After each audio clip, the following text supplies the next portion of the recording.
colonial mentality has infiltrated in the medicine field that we call the standard.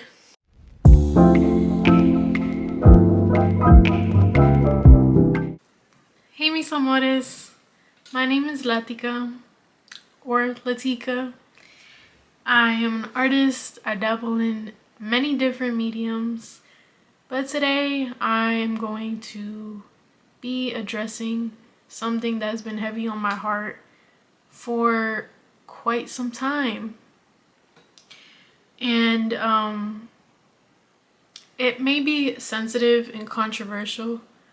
So, as you can tell by the title, we're going to be talking about mental health and pretty much how the system is not designed in our favor.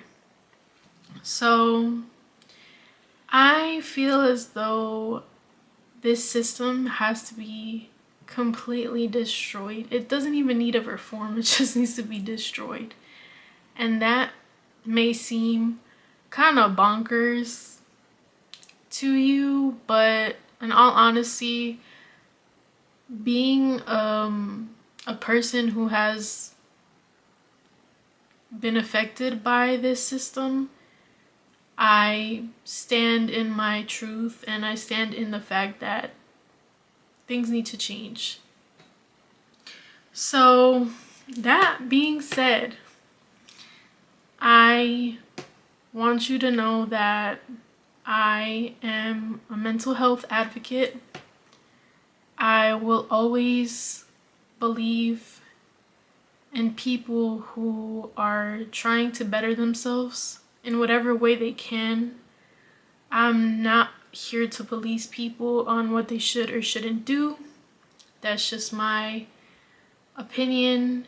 I'm just here to help and share some knowledge that I've acquired over the years, not just doing research, but like my own experience.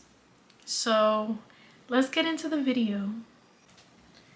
A few days ago, I took it upon myself to write a whole thesis on why the mental health system in America has failed us.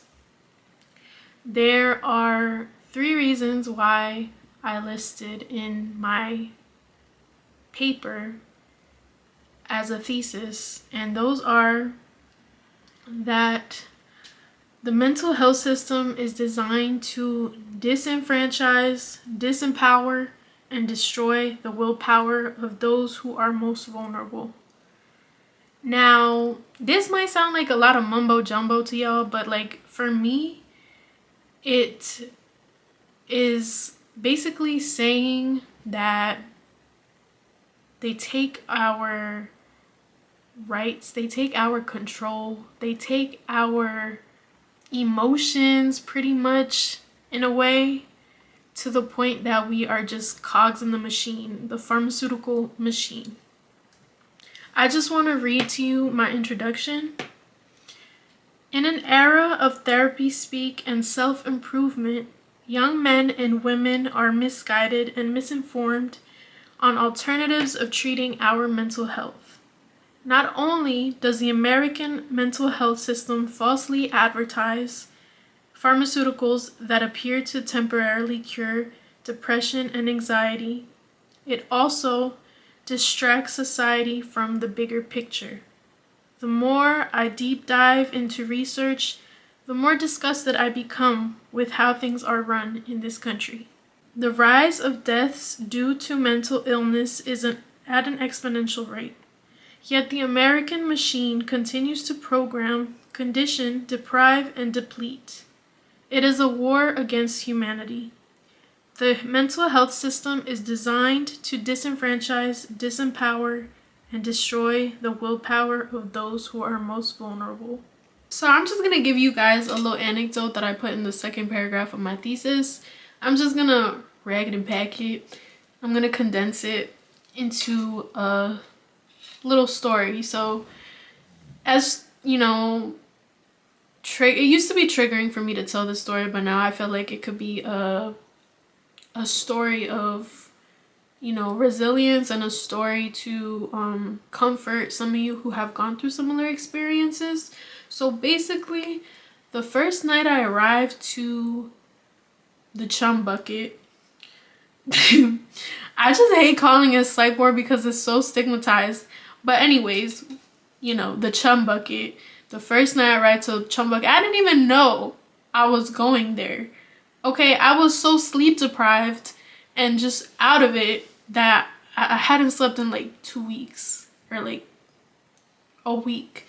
And you know, anybody who doesn't sleep in a week, like no sleep, I'm talking about no Z's, like it's a wrap after that. So I was taken into an ambulance, and I was taken to some random place, and I was like, yo, what the fuck is this? Like, I was listening to music on the way there, because they were playing music. Whoever was driving, they were playing music, and I was like, child, I was so sleep deprived, and I was just so out of it that I felt like the radio was like, you know, talking to me, sending me little telegrams.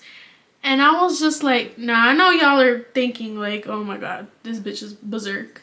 But I'm telling you, anybody who is sleep deprived is probably gonna have similar symptoms.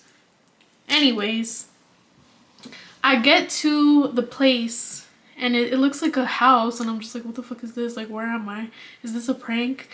And I get, you know, I'm telling you all of this, like my experience and how I was feeling and like my mindset, that was enough for them to like, you know, I was already at the chum bucket, and pretty much I was scared because I was like, yo, where the hell am I? Like, is this heaven? Like, I was so confused and so scared at the same time. You know, and these people, the technicians, the staff, they weren't very friendly. So I was like, bro, like, what is this? Can you tell me where I'm at? Because I'm like so confused. And I start, you know, freaking out, as anybody in their right mind would. Like, I know I wasn't in the greatest state of mind, but I'm like, anybody in their right mind would like freak out because I wasn't told where I was going. I wasn't told anything. So I'm there. Long story short, they take an injectable, they inject me, and I was pretty much tranquilized. I was like, bro, and then I was like pretty much gone. Like, I'm not trying to make it funny because it wasn't really funny. It was actually very traumatizing. But yeah, like I feel like we kind of have to like, in order for us to get over trauma, we kind of have to like turn it a little bit into comedy so we can like cope. So that's my thing. So that's a big shot of tranquilizer that to my, I think it was, I don't know if it was my buttocks or if it was my arm.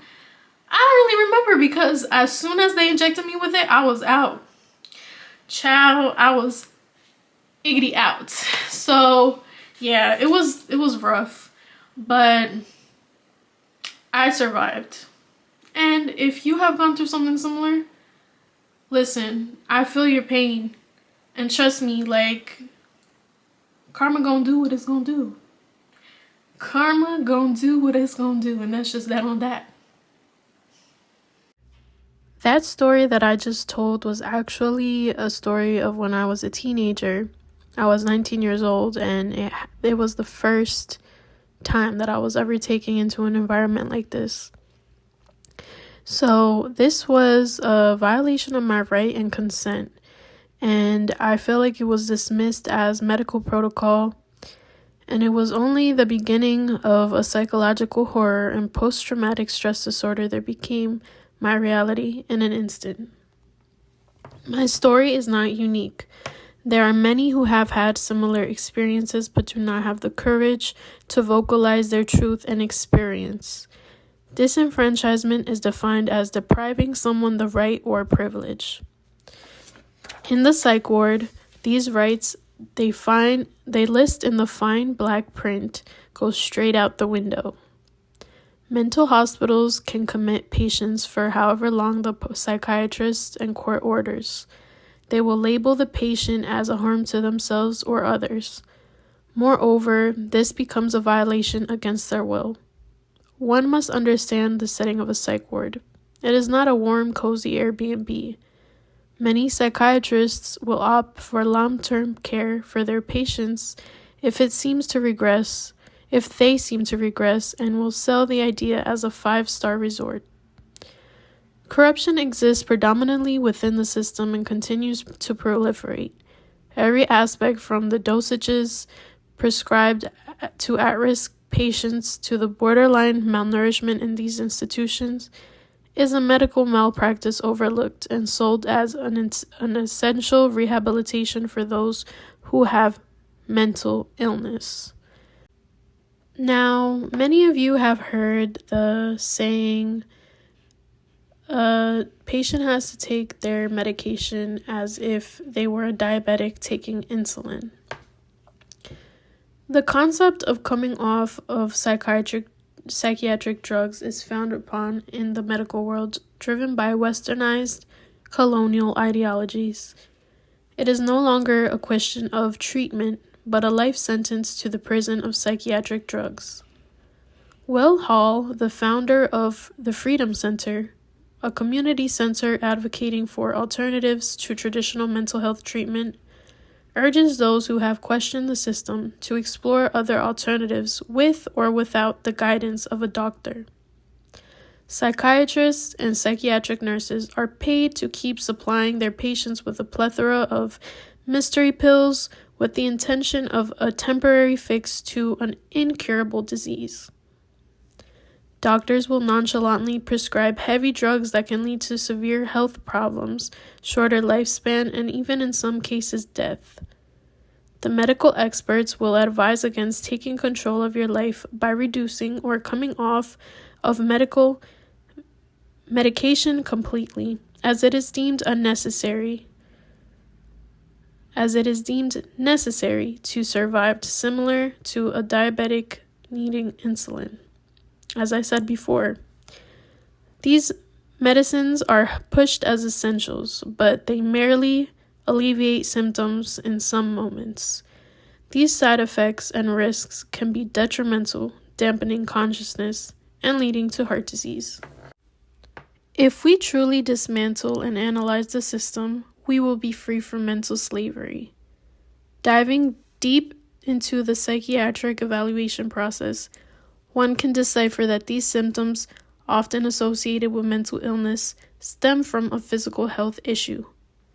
For example, loss of sleep can be attributed to eating foods that may affect your sleeping pattern.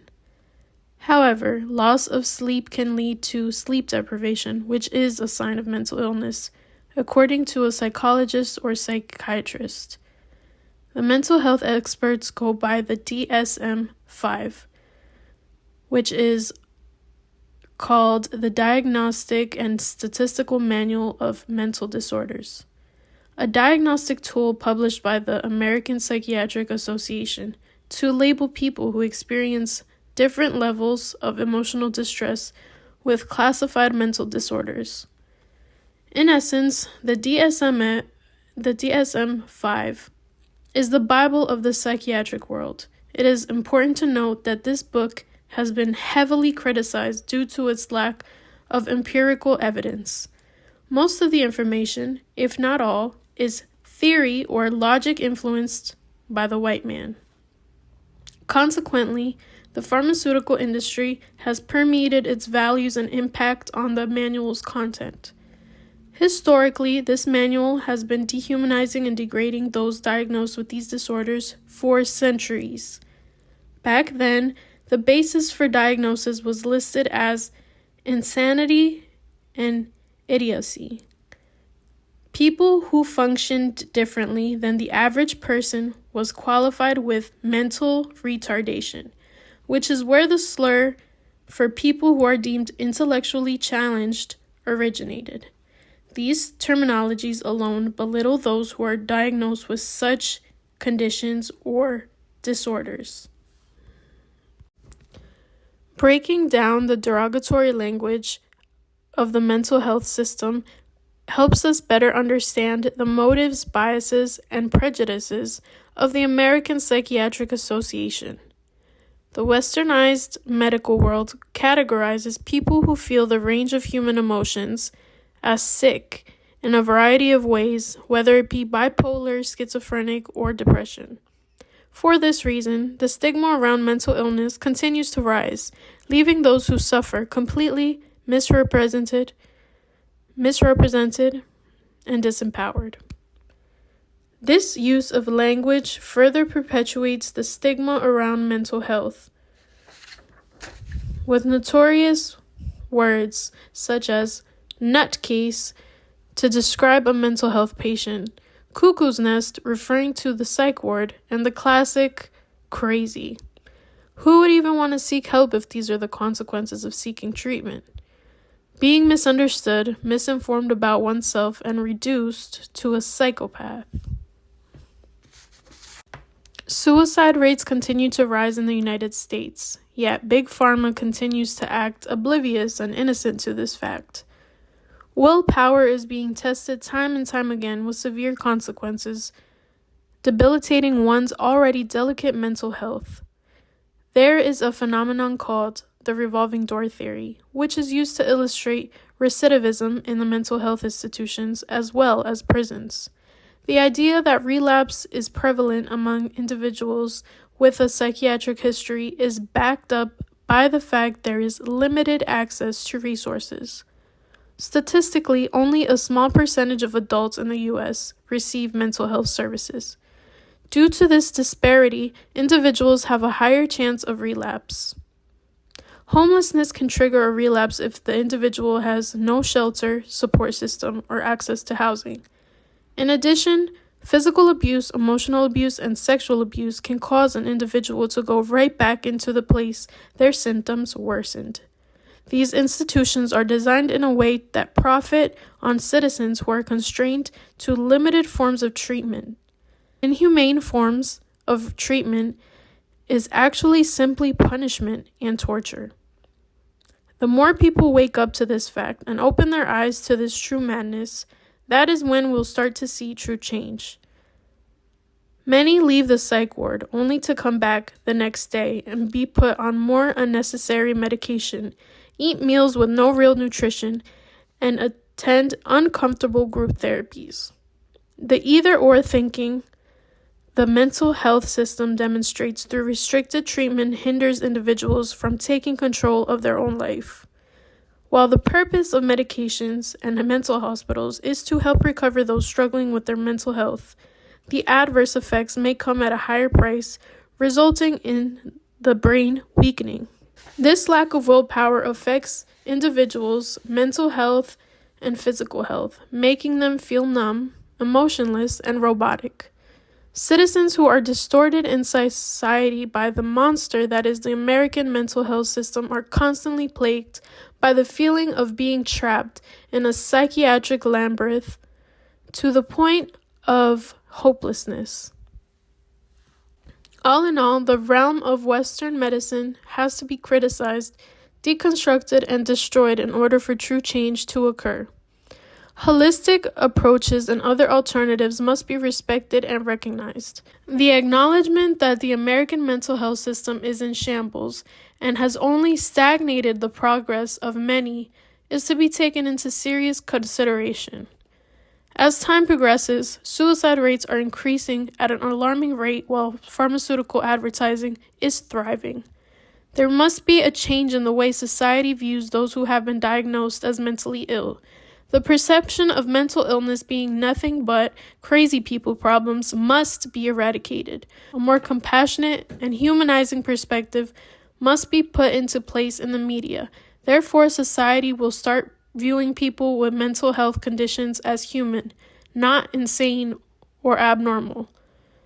For a long time, I felt as though I had to be under constant scrutiny and surveillance because of my diagnosis. Researching and dissecting what was below the surface has contributed to self-empowerment and long-awaited return of mental clarity and free will.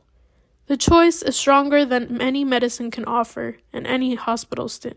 Once voluntary services are provided instead of forced medication and forced therapy, people will be more open to seeking help in a way that works for them. The mind is powerful enough to keep growing and molding into a safe, healthy paradise rather than a prison of misery. To heal from a system that is designed to feed on dilemma is to evolve into a mentally resilient human being. Hey y'all, so we had to do a little switcheroo, a little outfit switcheroo, a little separate filming session switcheroo, but just bear with me. All in all, I feel like the Western medicine field has just impacted the way we do things. You know, as far as like even when we get a cold, we go to the doctor for something so simple that can be easily cured with like natural remedies, but it's always seen as like whenever you're suffering from something mentally, it's like psych ward. Like you're having symptoms of schizophrenia, you're having symptoms of bipolar, you're having symptoms of anxiety, depression. And I urge all of you who watch this video that even though a professional, a psychiatrist, a psychotherapist, listen, they are trained to tell you these things. They are trained to let you know that if you don't act right, basically, you'll be sent to a loony bin, a treatment center, where all they pretty much do is just drug you out to dampen your consciousness. And this is not a stretch, this is not an extreme. This is simply the facts, the reality. I've experienced it firsthand. Now, many people will argue, oh, you know, just because you had a bad experience doesn't mean it's going to be like that for everyone. And that's absolutely true. But it still stands that it's still a negative experience. And just because it's happened to me, it doesn't mean that it hasn't happened to anybody else. Many people have gone through similar experiences and told me, you know, this is what I'm going through. This is what I went through. I met somebody once and they told me that they went to the hospital for a physical health problem. 2 days later, they ended up in a treatment facility. And that's just sad because it's happened to me, you know, various times. Like, I will just tell them, like, listen, this is what I'm going through. And, you know, they had, you know, they even called it a mixed episode. So, you know, like, it's just very rampant that colonial mentality has infiltrated in the medicine field that we call the standard, that we see fit as, you know, the end all be all, when it's not necessarily true. So as far as everything goes, I think it is best to know what you are taking, to do your research, to not always see a doctor's opinion as like the end all be all, because you never know what you could discover if you just do your research. You know, I plead for you to do your research because it's very strengthening to do your research, to understand the cons, the pros of whatever you are dealing with. It may not be a mental problem, it may be a physical problem. I was reading the other day in Rick Rubin's The Act of Being Creative. I'm not sure if that was the right title of it, but it's his book about the act of creativity. So he recalls that one time he was going through a physical health issue. I think the doctor wanted to take his appendix out. So what he did is he went to the library or something. he opened up a book and he looked for an answer. And it sounds so, like, I guess, magical, but there is some truth into what he said. He said, I opened up the book and I found my answer. I think what the book had said, he just read a random quote and it said, like, always look for a second opinion. Or he found, like, a solution to one of his problems. And, you know, that being said, I'm just like, dang, like, we always just look for one opinion. And it's like, that's not exactly how the world works.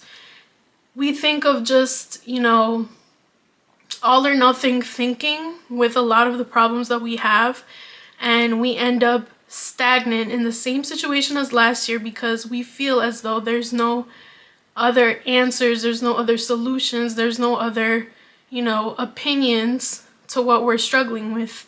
So this, you know, video might have been a little bit of like a rant slash thesis slash video essay, but I really appreciate all of you who watched this far. Thank you for watching. I hope this video was informative for you. I hope it inspired you somehow. And, you know, I hope we can continue to fight these systems that oppress us. And I hope that whatever you're dealing with or whatever you're struggling with, I hope that this video has brought some sort of comfort to you, some sort of education. And thank you so much for watching. If you're not subscribed to my channel, please subscribe.